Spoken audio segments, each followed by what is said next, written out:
What is up, everyone? Welcome back to the channel. So we have a project in the shop.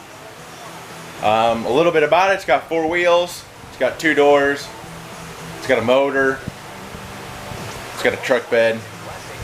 Sure, you guys can figure it out. This is the project we are working on right now. I'll just kind of give you guys a little walk around real quick. Is this my project? You could say that for the next week or so, 2 weeks maybe. No, but this is my buddy Cole's truck. He brought it over. We are currently replacing everything, as you can tell. He's had this truck for a while. It was a half-ton. He swapped it over to a 1-ton frame. The motor is a crate motor. I believe a Jasper crate motor. I'm not 100% sure what he put in here. But we're going to be repainting it for him. We got to replace the rockers, cab corners. The bed was completely shot. It looked like whoever had it before him hauled scrap in it, and the sides are all busted out. I can show you real quick. Excuse me. Well, maybe not. Oh yeah, like down here, how that seam's all busted out of it. It's got rust on it. So we found him a good donor bed for 250 bucks. We're gonna go pick it up hopefully this weekend. And then he already coated the frame and everything when he swapped it over. But like I said, we're gonna be doing cab corners, rocker panels. Last night we pulled the doors and everything off. We're gonna do new pins and bushings on them. The driver's side needed a new door handle, so we got it in there. Sorry for the fan noise. I do have a fan running because it is like 95 humidity and it's just miserable out here. But we did get the new door handle put in last night, and anybody that's ever changed a door handle on these trucks, it's a pain. You basically got to take the inner door panel off, take this skin off, or the inner door panel, and it's like right in here there's a 10mm bolt that's like right in this area. There's one on the side. The door handle drops out, but it was not fun because we didn't want to take the window out of the tracks because he said it's a pain in the butt to get lined back up. It took him and his dad a while to get it all back together. So we got it changed. Today I'm going to be working on the rocker panels. But before I do that, I'm going to kind of grab some of my tools real quick, and then I'll bring you guys back and show you exactly what we're going to be doing. We're back. So basically how these rocker panels are made when you get the replacement, this little slot here tucks in back behind the fender. Well, we opted not to take the fender off in this situation just because rocker panel solid up on that front. So what I'm going to be doing today is coming in here, breaking the seam between the floor pan and the rocker panel. A lot of guys come in and drill out the spot welds and then take a seam splitter. That's what I'm going to be doing. Or you can go in and drill those spot welds all the way out and then take like an air hammer or a chisel or something along those lines, and it does the same thing. But like I said, we're going to be coming, basically finding where it's solid, so probably right in this area somewhere. We're going to be cutting it at an angle, masking it or matching it up to this one, and then we'll be taking this whole section out, and then we'll move on to the cab corner itself. Not super hard if you have a cutoff wheel, safety glasses obviously, and a drill, and then if you have a punch and a hammer, you can basically do this at home.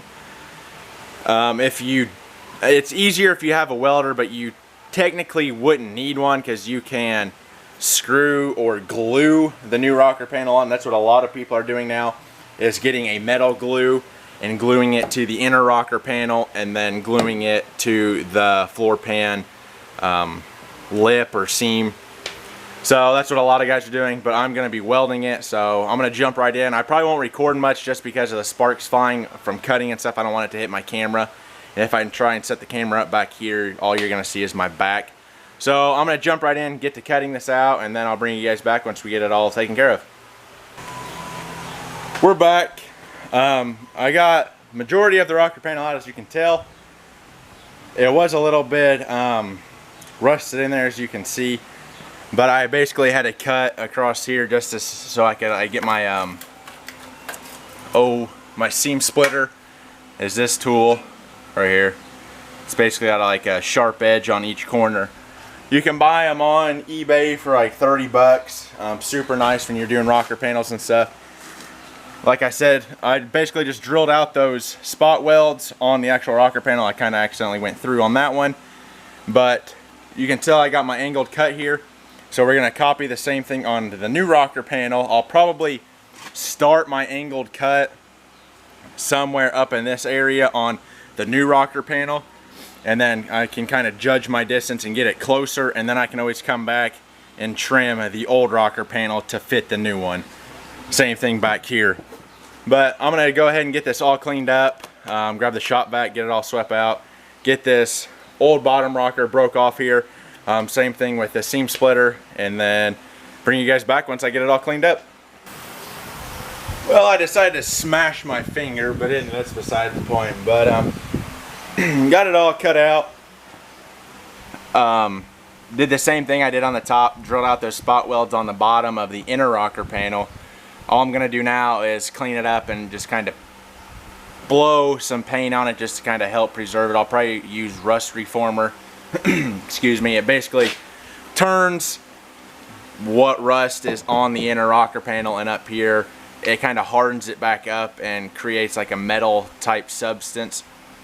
So we're gonna do that real quick, and then I'm gonna notch my new fender, or my new rocker panel here, excuse me, to match this old one.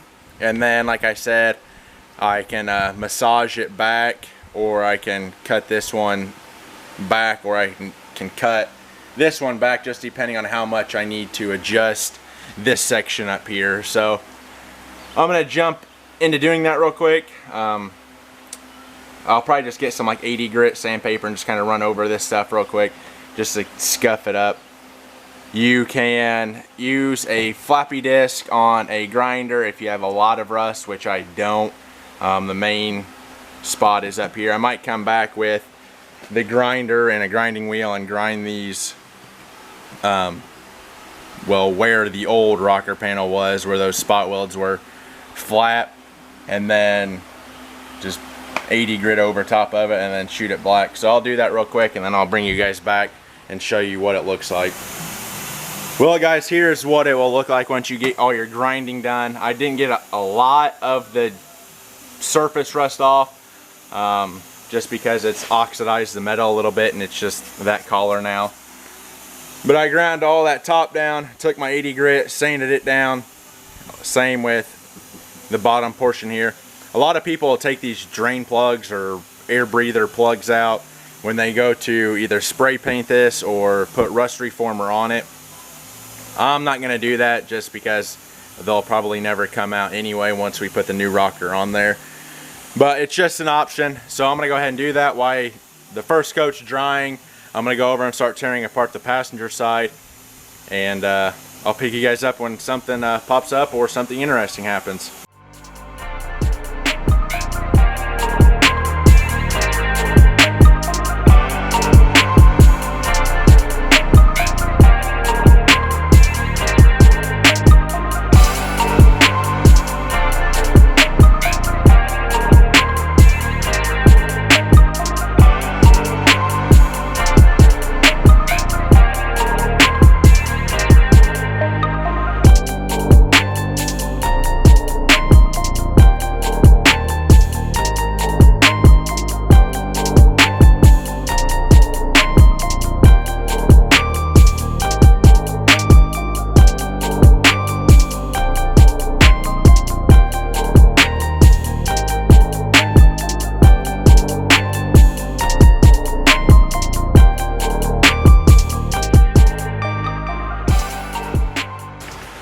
Alright guys, so I got that coated twice with the rust reformer right there, or rust fix, whatever you want to call it.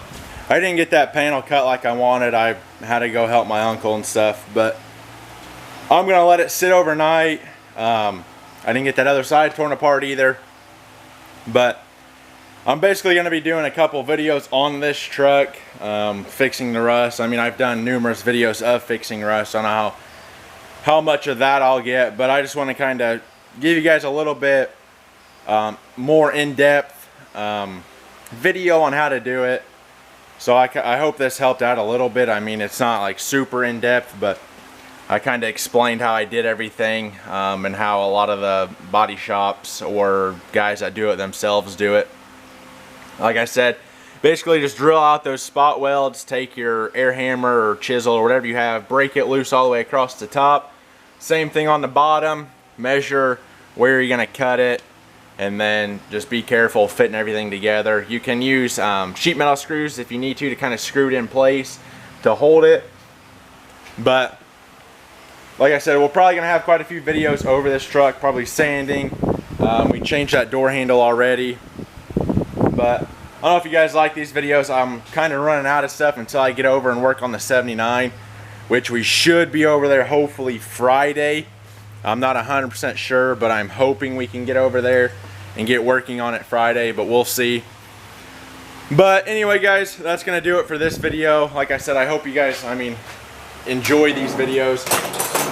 I don't have a whole lot going on because I'm trying to get this finished up so I can get my truck back in here and get a little stuff fixed on it. I need to get over and get the 79 fixed and stuff. But we're going to make do with what we have. So smash that subscribe button if you're new. Join the family. We should have another truck build coming up here real soon. I've been looking again. But anyway, guys, go to my Shopify, buy some merch, help the channel out. Share the video. Remember, learning as I do, doing what I love. I'm the GM man. I'll catch you in the next one. Working here on Papa Smurf.